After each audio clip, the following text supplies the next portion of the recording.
মানুষই বলে যে দোসর দিয়া দরদ করা যাবে না, দাঁড়িয়ে কেম করা যাবে না। অসংখ্য অগণিত দলিল কোরআন এবং হাদিসের মধ্যে থাকা সত্ত্বেও মানুষগুলি এটা নিয়ে বিভ্রান্তিকর সৃষ্টি করে। যারা এই বিভ্রান্তিকর সৃষ্টি করে এরা কোরআন মানে না। কি বলেন? যারা কোরআনে আল্লাহ নিজে বলেছেন তা সত্ত্বেও যদি সেটা না মানে, এ গোষ্ঠী কোরআন মানে না। যে মানবে না সে কোরআন মানে না। আল্লাহ নিজে বলছেন ইন্নাল্লাহা, নিশ্চয় আমি আল্লাহ, ওয়া মালাইকাতাহু, এবং আমার ফেরেশতা সমূহ, ইউসাল্লুনা আলান নবিয়্যি, মহান আল্লাহ পাক রব্বুল আলামিন বলে দিলেন, ও দুনিয়ার মানুষ শুনে নাও, আমি আল্লাহ এবং আমার ফেরেশতা সমূহ আমার নবীর প্রতি দরুদ পাঠ করি। বলুন সুবহানাল্লাহ। আল্লাহ নিজেই পাঠ করেন এবং তার সমস্ত ফেরেশতা সমূহ নবীর প্রতি দরুদ পাঠ করেন। আল্লাহ পাক রব্বুল আলামিন এবং তার ফেরেশতা সমূহ কেন নবীর প্রতি দরুদ পাঠ করেন, এরকম কথা কোথাও এমন আসে নাই যে আদম আলাইহিস সালাম যখন দুনিয়ায় আগমন করেছে তার উপরেও দরুদ পাঠ করছি, নূহ আলাইহিস সালামের উপরে দরুদ পাঠ করছি, তাহলে এটার গুরুত্ব থাকতো না। কি বলেন? থাকতো না। কি? যিনি আওয়ালে নবী, আখিরি নবী, জাহিরে নবী, বাতিনে নবী, চার যুগেই যিনি নবী এবং যাকে সৃষ্টি করেছে শুরুতে, দুনিয়ার জমিনে পাঠাইছে সকলের শেষে, আল্লাহ বলছেন আমি হলাম রব্বুল আলামিন, আমার বন্ধু হলো রহমাতাল লিল আলামিন। আমি সৃষ্টির যে জগতের জন্য রব, আর আমার বন্ধু হলো সমগ্র সৃষ্টি মাখলুকের জন্য রহমত। বলুন না সুবহানাল্লাহ। যিনি রহমত সমগ্র সৃষ্টি জগতের জন্য, তার উপরে দরুদ আল্লাহ স্বয়ং নিজে করেছেন। তিনি নিজে আশিক হয়ে তার উপরে দরুদ করছেন, সমস্ত ফেরেশতা সমূহ দরুদ করেছেন।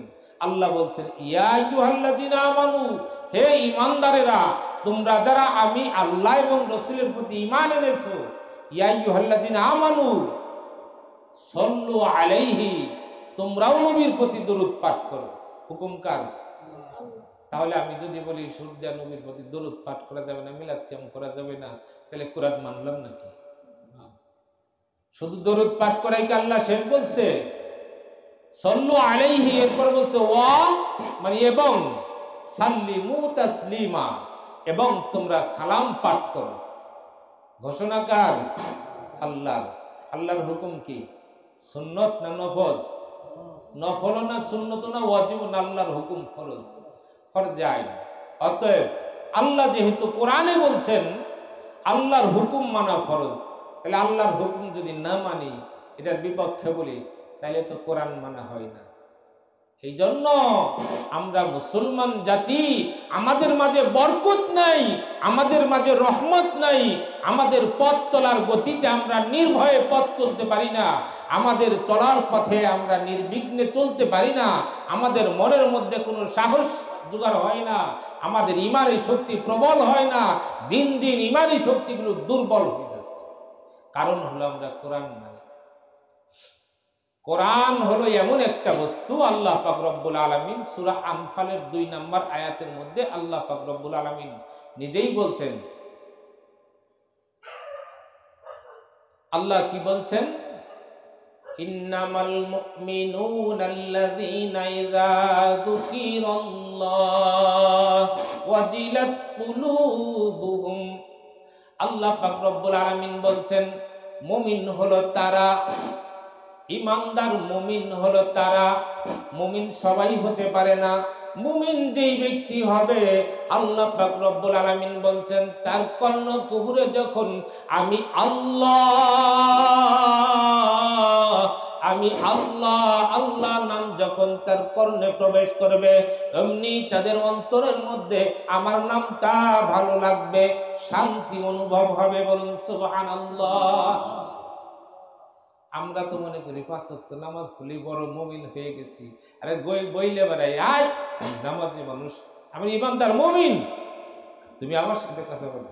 আরে মুমিন তো ওই ব্যক্তি, আল্লাহ নিজে বলছেন, কোরআন সাক্ষী, আল্লাহর কোরআনে আল্লাহ জানাই দিয়েছেন কে হবে মুমিন এবং মুমিনের সিফাত কি, মুমিনের গুণ কি, মুমিনের কর্ম কি, এবং তার লক্ষণগুলো কি এ বিষয়ে বিস্তারিত কোরআনের মধ্যে বর্ণনা আছে, এতদূর লম্বা করা যাবে না। তো যে বলতেছিলাম যে আল্লাহ বলছে মুমিন হলো ওই ব্যক্তি যে আমি আল্লাহর নাম শুনলে যদি তার অন্তর মধ্যে একটু ভালো লাগে, মজা লাগে, শান্তি অনুভব হয়, ওই ব্যক্তি হলো মুমিন। যেমন ইব্রাহিম আলাইহিস সালাম আমাদের জাতির পিতা, তাই না? ইব্রাহিম আলাইহিস সালামের কাছে এক লোক যায় বলছে, ইব্রাহিম, হে আল্লাহর বন্ধু খলিল ইব্রাহিম, আমি তো একটা পথিক, সুবহুন কুদ্দুসুন রব্বুনা ওয়া রব্বুল মালাইকাতি ওয়ার রূহ। যখন এটা পাঠ করলেন, নাম কার? আল্লাহর নাম পাঠ করছে, আল্লাহর ঘোষণাগুলি শুনাইছে। ইব্রাহিম আলাইহিস সালাম বললেন, কি চাও? বলে আমি পথিক, আমি বাড়িতে যাব, আমার বাড়ি যাওয়ার মতো কোনো সমর্থন নাই, পকেটে টাকা পয়সা নাই, আমাকে কিছু সাহায্য করুন, আমি আপনার সাহায্য নিয়ে বাড়ি পর্যন্ত পৌঁছে যেতে পারি, গন্তব্য স্থানে যেতে পারি। ইব্রাহিম আলাইহিস সালাম বললেন, পথিক রে, যেই নামটা তুমি আমাকে শুনাইছো, আর একবার আমাকে ওই নামটা শোনাও রে পথিক। আমার যেই সমস্ত উট আছে, সম্পদ আছে, 3 ভাগের 1 ভাগ তোমাকে দান করব। বলুন সুবহানাল্লাহ। পথিক আবার শুনাইলেন, সুবহুন কুদ্দুসুন রব্বুনা ওয়া রব্বুল মালাইকাতি ওয়ার রূহ। 3 ভাগের 1 ভাগ দান করলেন।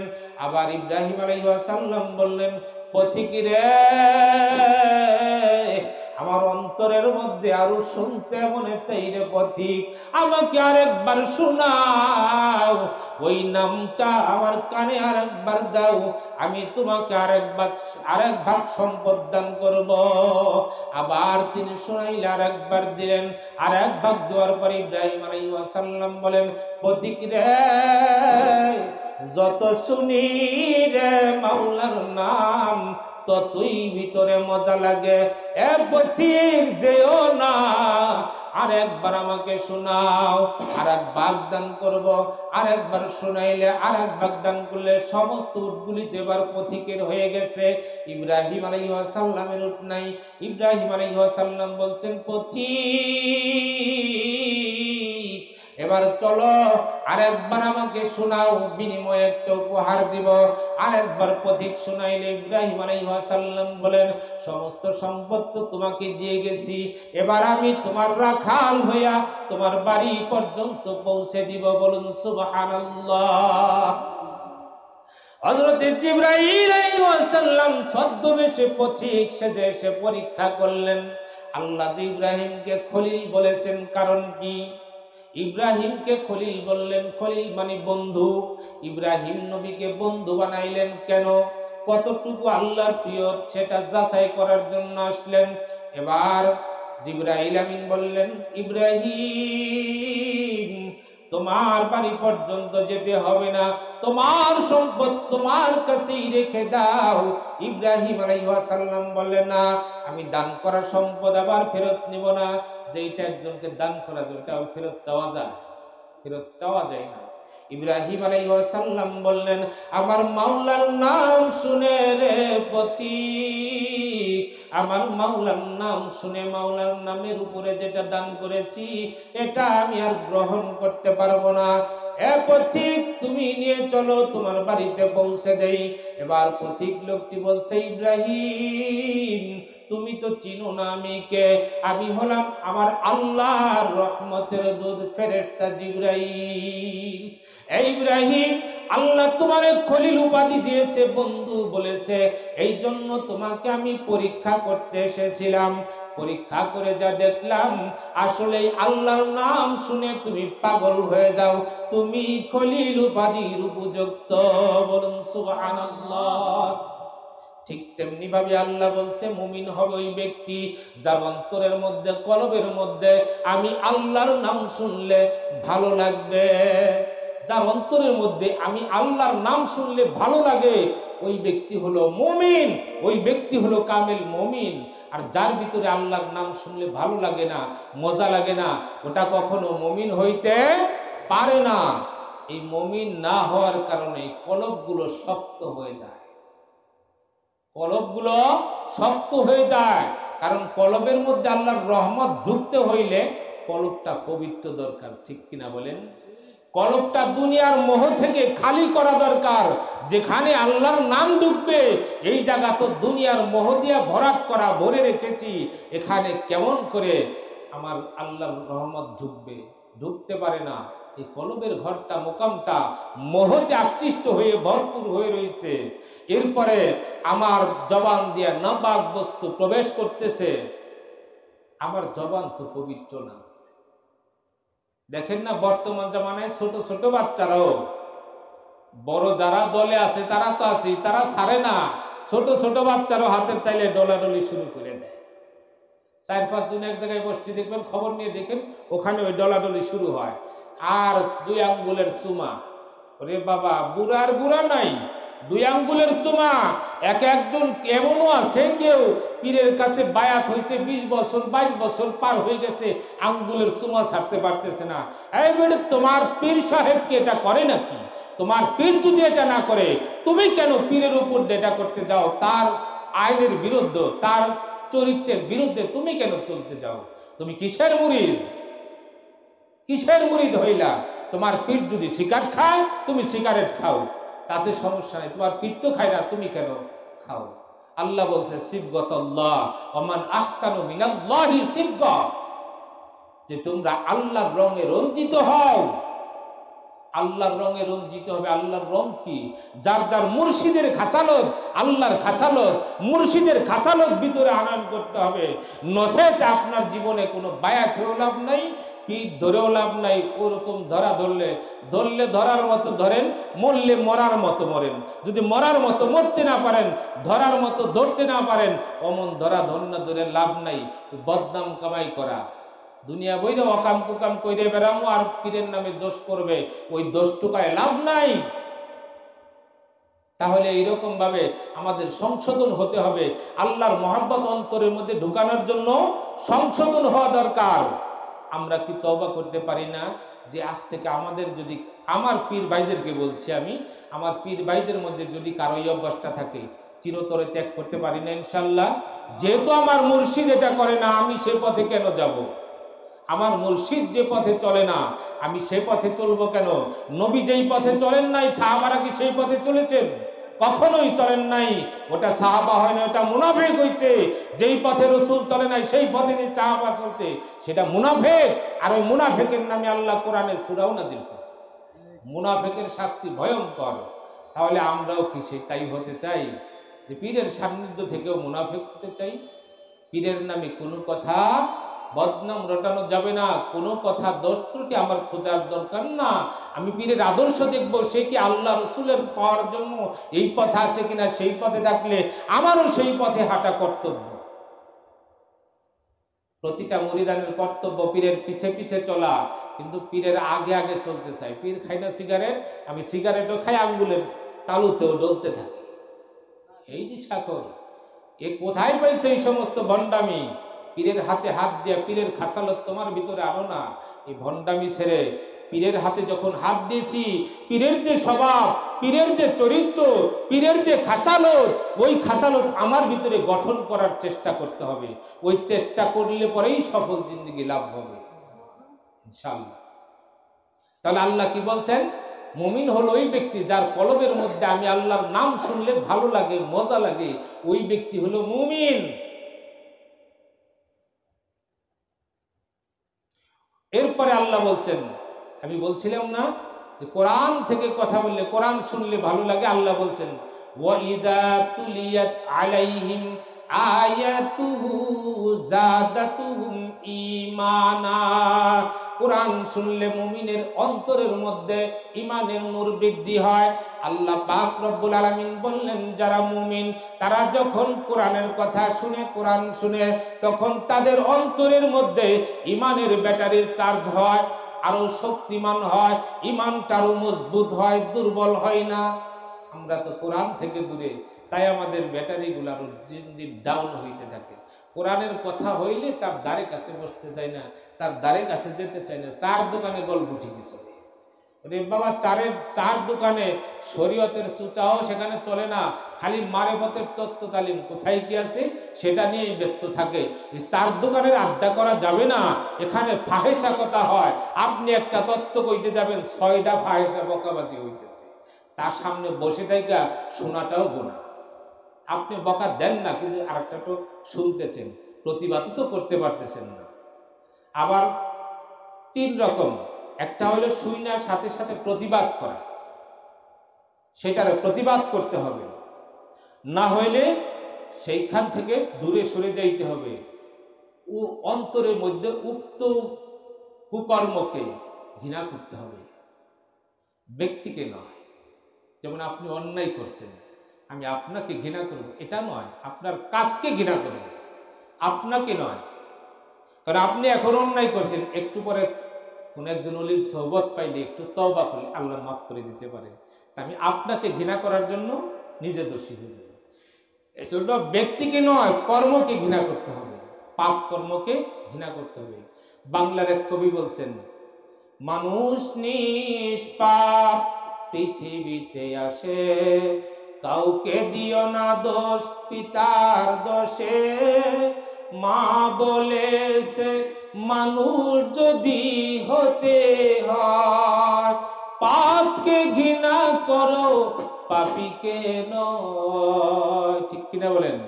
এটা তো আমার রসুলের আদর্শ, যে পাপকে ঘৃণা করো, পাপীকে ঘৃণা করো না, পাপীকে তোমার আদর্শ দিয়া সুপথে আনার চেষ্টা করো।